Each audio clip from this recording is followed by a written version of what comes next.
네, 여론이 더 싸늘해질 수 있을까요, 지금보다? 여론은 이미 나쁠 대로 나빠진 것 같고요. 지금은 이렇게 우리가 몸을 갈고 일을 하고 있으니까 여론이 이제 그만 정부는 협상을 해줬으면 좋겠다라는 쪽으로 돌아섰으면 좋겠습니다. 네, 안녕하세요. 저는 신경과 교수로 재직 중인 입니다. 전문의를 딴 지는 9년 됐고 교수로 재직한 지는 우리 병원에서는 5년 지나서 6년 차입니다. 언론에서는 지금 의료 대란이라고 이야기하잖아요. 실제로 제가 체감하고 있는 바로는 물론 대란이긴 한데 진료에는 차질이 우선 응급실에서는 크게는 없지만 물론 수술하는 과에서는 수술이 많이 취소되고 있고 저희도 인력이 부족하기 때문에 정규 입원 자체는 거의 한 50% 이상 줄여놓은 상태입니다. 제가 이제 안 그래도 아산병원에 있었고 또 삼성병원에서 친구들이 있어가지고 들어보면 우선 거기서도 수술이 거의 50%에서 70% 취소되고 있는 상황이고 응급실도 이제 중증 환자를 많이 받지 못해서 다른 병원으로 전원하는 경우도 많고 그리고 이제 교수 한 명이 이제 매일을 너무 많이 보고 있고 또 응급실을 많이 보고 있고 당직을 서고 있고 굉장히 힘든 상황입니다. 뉴스 같은 거 보면은 네. 사실 정부 쪽에서 말을 좀 많이 심하게 하잖아요. 네네. 그런 거 기사로 접하실 때 많이 힘드셨어요? 굉장히 마음이 힘들고 특히 뭐 보건복지부 차관 이런 분들은 입에서 나오면 다 말인 줄 아냐 라는 생각이 들 정도로 정말 말도 안 되는 이야기를 너무 많이 하고 계십니다. 지금 최전선에서 교수들이 이렇게 당직 서고 일을 하고 있는데 사기가 떨어지는 발언을 너무 많이 하고 상황에 안 맞는 말도 많이 하고 정말 의료 실정을 모르는 것 같습니다. 발언들이 또 너무 충격적인 발언이 많아서 특히 뭐 여자 의사는 1인분을 못한다는 발언에 굉장히 저는 분노를 했었는데 제가 임신 중에도 당직을 섰거든요. 임신한 근로자는 밤에 야간 근무를 하면 안 되는데 저는 임신했었을 때도 36시간씩 근무를 했었습니다. 그래서 나중에는 임신 말기에는 너무나도 고된 노동 때문에 입원을 했었거든요. 그래서 이렇게 여자 의사들이 일을 빵꾸를 내지 않고 일을 하고 있는데 그렇게 말을 하면 이거는 모든 여성에 대한 모욕이라고 생각합니다. 선생님은 그럼에도 불구하고 안 떠나신 거잖아요, 병원을. 그렇죠. 네. 혹시 병원을 떠날까라는 생각도 해보셨나요? 매일매일 하고 있습니다. 매일매일 하고 있는데 너무 힘들어서 나가고 싶은 것도 있고 제가 그만두면 사실 지금도 너무 이런 잘못된 의료 정책을 바로잡고자 의사들이 투쟁을 하고 있는 건데 우리는 최전선에서 의료의 마비를 시키지 않기 위해서 일을 하고 있거든요. 우리 이 큰 병원에서 제 파트는 저만 보고 있기 때문에 제가 병원을 나가게 되면 제 환자들은 정말로 길거리에서 죽게 되는 상황이 발생할 수도 있기 때문에 결론적으로는 환자들을 지키기 위해서 병원에 남아 있는 거죠. 마음으로는 이런 투쟁에 동참을 하고 싶지만은 그래도 사람을 살려야 된다는 그런 기본적인 마음이 있으니까 병원에 남아 있는 겁니다. 지금은 굉장히 교수들도 이제 너무 지쳐 있는 상황이고 사실 이제 너무 힘들어서 이제는 환자를 보는 것도 그만해야 될 것 같고 교수들도 이제 사직서를 내고 있고 지쳐가는 이유가 그 이유라고 생각을 합니다. 네. 선생님은 뉴스 같은 거 볼 때 댓글 보신 적 있어요? 처음에는 많이 봤었는데 이제는 안 봅니다. 너무나도 상처가 되는 말들이 너무 많고 연예인들이 악플을 경험하고 자살을 하는 게 이런 이유일까 싶을 정도로 사실 그 마음이 이해가 되고 나는 계속 열심히 일을 하는데 욕하는 댓글들을 보면 굉장히 마음이 아픕니다. 실제로 의료 현장은 굴러가고 있거든요. 그래서 지금 취소되고 있거나 밀리는 수술 같은 경우에는 당장 오늘 내일 하지 않아도 되는 한 달 뒤에 해도 되고 한 달 반 뒤에 해도 되는 그런 수술들이 사실 연기가 되고 있지 급한 수술들은 의료 현장에서 모든 병원에서 시행하고 있습니다. 우리 병원도 전공의가 없고 인턴이 없더라도 수술은 급한 것들은 다 해결하고 있고 저도 다른 병원에서 받아주지 못하는 환자들을 제가 다 받아서 입원시키고 검사도 진행하고 치료를 하고 있거든요. 그런데 환자들을 내팽겨쳤다든지 아니면 의사들은 뭐 사람 죽어도 나 몰라라 한다든지 돈만 밝힌다든지 집단 이기주의다 이런 얘기를 들으면 굉장히 그런 댓글을 보면 마음이 아픕니다. 어느 정도 네. 교수들도 네. 거칠 수 있는 기한이란 게 있잖아요. 저희는 처음에 2주를 예상했었는데 지금은 좀 지났거든요. 저희가 예상했던 2주의 기한이 지났기 때문에 사실은 입원도 더 안 시키고 수술을 더 안 시키고 우리가 최소한 잠자고 살 수 있을 만큼으로 의료를 더 축소하고 있습니다. 지금 진료를. 그래서 지금은 사실 한 달이 될지 2달이 될지 저희도 예상이 불가능한 상태입니다. 왜냐하면 정부에서 협상을 할 이런 의지를 안 보여주고 있기 때문에 그렇습니다.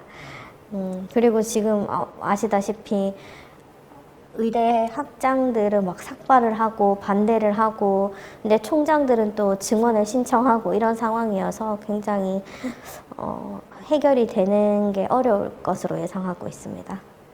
지금 상황에 지금 전공의들 다 빠졌기 때문에 그 대신에 일들을 교수들이 하고 뼈를 갈아서 일을 하고 있으니까 환자들이 돌아가시지 않고 지금 요료가 유지되는 거라서 저희도 이렇게 일을 할 수는 없고 너무 힘들고 더구나 이렇게 수술이 미뤄지고 있는 환자들 중에서 예를 들어 자궁 근종이라든지 그냥 무혹을 떼내는 수술 같은 경우에는 3개월이든 6개월이든 미뤄져도 되겠지만은 초기 암이어서 당장 오늘 내일은 수술하지 않아도 되지만 앞으로 해야 되는 환자분들은 그게 6개월씩 미뤄져 버리면 3개월, 6개월 미뤄져 버리면 전이가 될 수가 있고 크게 커질 수 있거든요.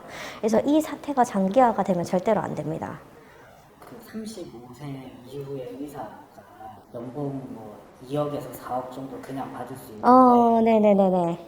저는 87년생인데 저는 우선은 월급은 한 600만 원 정도 받고 있거든요. 네, 600만 원 정도 받고 있고 뭐 당직이나 이런 걸 조금 서면은 한 700만 원 겨우 안 되거든요. 700만 원 조금 넘거나. 교수들은 오히려 바깥에서 피부 미용을 하는 그런 분들보다 훨씬 돈을 적게 받고 정치인들이 말을 하는 3억 연봉 이런 거는 말도 안 되는 거고요. 저는 큰 대학병원에서 교수의 일을 하고 싶어가지고 이제 이 대학병원으로 교수의 직으로 내려온 거고 본인의 선택인 거죠. 그래서 내가 월급을 더 많이 받고 바깥에서 경한 환자를 볼 것인가 아니면 내가 돈을 적게 받더라도 지역에서 내가 할 수 있는 일을 하면서 이제 환자들을 살리는 것인가에 대한 고민을 했었을 때 저는 대학병원에서 중증 환자를 보는 게 더 나에게 맞다, 이게 더 필요한 일이다라고 생각이 돼서 내려온 거기 때문에 박탈감은 크게 들지는 않습니다. 그런데 저 같은 선택을 하는 사람이 많지 않거든요. 그래서 사실 늘 대학병원은 힘들고 사람이 없고 늘 구인난이기는 합니다. 그래서 지금 정부가 제시하고 있는 의대 정원에 대한 정책도 저희는 실효성이 없다고 판단하는 이유는 저희 동기들을 보면 대학병원이나 필수과에 남아있는 친구들이 많지 않거든요. 대부분 피부 미용을 하고 있는데 많이 뽑아도 똑같은 결과가 나올 것 같습니다. 지금도 네, 의사 수는 저는 충분하다고 생각을 하고요. 근데 필수과뿐만 아니고 대학 교수도 굉장히 부족한데 부족한 이유는 그들이 선택을 안 해서거든요. 저의 동기들이 교수의 길을 선택을 하지 않아서고 제가 이 큰 병원에 혼자 일한다고 말씀드렸잖아요. 제가 작년 8월에 출산을 했는데 출산 휴가 내내 제왕절개 수술을 하는 날 빼고는 매일 판독을 했거든요. 제가 이 병원에서 빠지면 판독할 사람이 없어가지고 계속 아기를 보면서 판독을 했고 육아휴직을 쓰고 싶어도 육아휴직을 못 쓰고 그냥 3개월 만에 복귀를 했고 이 교수라는 일이 뭐 물론 봉급도 적고 일도 힘들고 그런 처우가 개선되지 않기 때문에 선택을 안 하는 거거든요. 그런데 저희 과의 개원은 굉장히 많습니다. 올해도 지역에만 3개 의원이 벌써 3월인데 개원을 했거든요. 그래서 의사 수의 문제라기보다는 1위로 오지 않는 것이 문제이기 때문에 이거는 필수과에도 마찬가지입니다. 그래서 필수과에 의사들이 안 가는 거지 의사가 부족한 건 아닙니다. 그래서 그런 부분이 지금은 정부에서 가장 모르는 부분인 것 같습니다. 그리고 우리 MZ세대라고 하잖아요. 의대생들과 이 전공의들도 결국 MZ세대 일환인데 그 뒤에 의대를 들어오는 친구들은 더 MZ세대일 거 아닙니까? 그들이 필수과를 가게 만들어주는 정책이 중요하지 많이 뽑아놓고 그중에 알아서 가라는 말이 안 되는 것 같습니다. 어떻게 하면 좀 오게 할 수 있을까요? 우선은 교수에 대한 이런 처우가 좋아져야 됩니다. 급여 수준도 너무 많이 차이가 나고. 그래도 네. 맞춰줄 수는 없단 말이에요, 정부 입장에서. 그렇죠. 근데 일하는 환경 자체도 좀 더 개선이 돼야 합니다. 그래서 그리고 또 교수를 지원하지 않는 가장 큰 문제는 교수 자리는 하늘에서 주는 거다라는 말이 있습니다. 그래서 교수 자리는 아무나 갈 수 있는 게 아니고 비어야 가는 거다라는 인식이 있거든요. 특히나 저희 분야 같은 경우에 지역사회에 젊은 의사들이 있으면 내가 이쪽으로 수련을 해도 교수의 전임 자리를 받지 못하겠구나라는 생각을 하고 그 길로 가지 않는 거죠. 펠로우도 가지 않고. 그러다 보니까 결혼이 생겨도 채울 수가 없고 또 이제 혼자 계속 일을 해야 되는 상황이 생기는 건데 결국에는 이런 전임 교수 자리가 부족한 것도 가장 그 문제긴 합니다. 근데 이 병원에서 제 파트는 저만 진료하고 있음에도 불구하고 저도 계약직 교수거든요. 이건 보건복지부에서 TO를 주지 않기 때문입니다. 국립대병원 같은 경우에는 보건복지부에서 TO를 내줘야지 받을 수 있어서 저는 아직도 비전임으로 일하고 있습니다. 특히나 서울대병원 같은 경우에는 교수 자리를 받지 못해서 다른 교수님의 연구비로 연구교수로 그냥 계속 그렇게 300만 원, 400만 원만 받으면서 서울대병원에 남고 싶어도 못 남는 경우도 많습니다. 자리를 안 주고 TO를 안 주니까 못 남는 겁니다. 저는 아직도 매년 계약을 하고 있는 입장에서는 제가 이 전공을 할 때 우리 선배들이 너 그 전공하면은 지금은 당장 은퇴할 교수님들이 없어서 너 교수 못해라는 얘기를 들었거든요.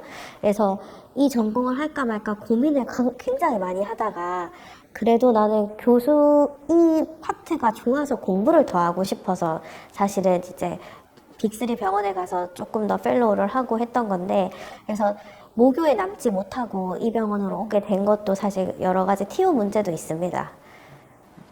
그래서 TO를 많이 늘려주면 당연히 대학병원이 조금 더 활성화가 되겠죠. 네. TO가 만약에 네. 생겨서 네. 선생님이랑 같이 일하는 분이 한 분 더 생기면 네네. 2배가 되는 거죠. 그렇죠. 환자분들의 의료의 질이 높아지는 거죠. 우리 지금 환자분들 제 외래 와서 10분 면담하면 정말 많은 거고 대부분은 문 열고 들어와서 문 닫고 나가는 것까지 3, 4분 만에 진료를 해야 되는 시스템인데 교수가 늘어나면 의료의 질이 훨씬 더 올라가죠. 네, 여론이 더 싸늘해질 수 있을까요, 지금보다? 여론은 이미 나쁠 대로 나빠진 것 같고요. 지금은 이렇게 우리가 몸을 갈고 일을 하고 있으니까 여론이 이제 그만 정부는 협상을 해줬으면 좋겠다라는 쪽으로 돌아섰으면 좋겠습니다.